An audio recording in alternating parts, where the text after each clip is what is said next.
Imagine being able to go through a book and be able to recall every single information contained in it. This ability may be all you will ever need to succeed in life. For years, I thought that this ability was the privilege of a select few until I found those principles that helped me master the art of the man. And then realized that this ability may be all you will ever need to succeed in the endeavors of your life. It is really possible to recall information that easily. In a quest to find out what it takes to remember everything I ever wish to recall, I researched several materials and even read some over and over and over, searching for the fastest and easiest way to recall information. So how do you recall your capacity for memory? How do you recall every single information you have studied over the years? The first law is the law of impression. You have to master how to impress things into your mind. You receive focusing on an information until that information moves from your conscious mind to your subconscious mind. Like for instance, let's say is a name. You ask questions about that name. You begin to focus on that name, concentrate on that name, trying to understand what the name means, how it came about, and everything about it.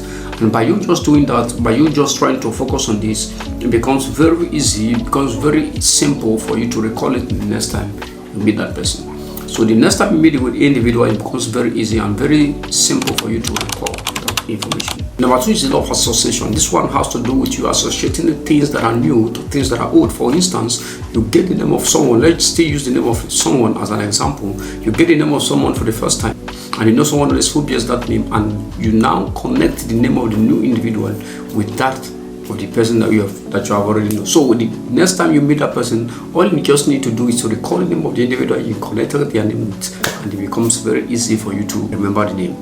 So it is very simple to recall information when you associate them with things that you already know. For instance, let's say for instance, as a Nigerian, our year of independence was 1960. So if I want to recall the year 1960, I could easily recall it by remembering that it was 12 years before the birth of my mom, which is actually far more simpler for me to recall. So when you receive an information for the first time, what happens is that your mind is begin to find way that it can connect it with what is already there. But if you can't find it, it becomes difficult for you to retain that information. So for you to be able to retain information quickly and easily, you just have to associate new information with old informations, and it becomes easier for you to record things with ease. Step number 3 is the law of repetition. This one is the one that I use most of the time. This is the most powerful of the 3 laws, and this is why I left it as the 3rd law. A law that has actually changed my life, because you see these books, I had to read these books like 5 times, 6 times, 7 times to be able to truly understand the contents of this book. It is called the law of repetition. The more you repeat an information, the more your brain begins to associate that information with what is already there, and it becomes easier for you to be able to record what is contained in it. The more you repeat an information, the more you are able to recall that information with ease. This is good to great. This is a classic book. So when you see books that are classic, like of information that you really want to recall with ease, it becomes important, it becomes paramount that you try to repeat it again and again. It is the law of repetition. It becomes easier for you to record information the more you are able to repeat these informations and transport it from your conscious mind to your subconscious mind. The goal is for the information to get to your subconscious mind. So learning is not all about you just knowing about something. There is difference between knowledge and what we call wisdom. Wisdom is the ability to transport knowledge to your subconscious mind, and your ability to withdraw it from your subconscious mind and make use of it.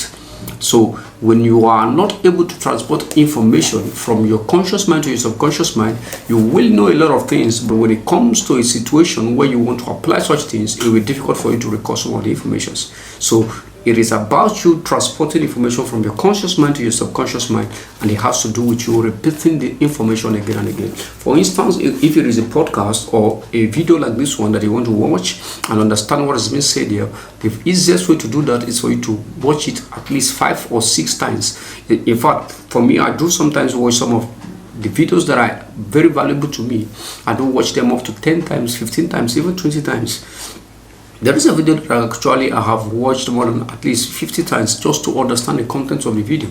So, for instance, books, there are books like this book, As a Man Thinketh. These are classics. These are books that talks about life and destiny. So, when you want to understand this book with deep understanding, what you should do is for you to try your possible best to repeat the information again and again. And the more you repeat this information, the more easier it becomes for you to recall the content of this book.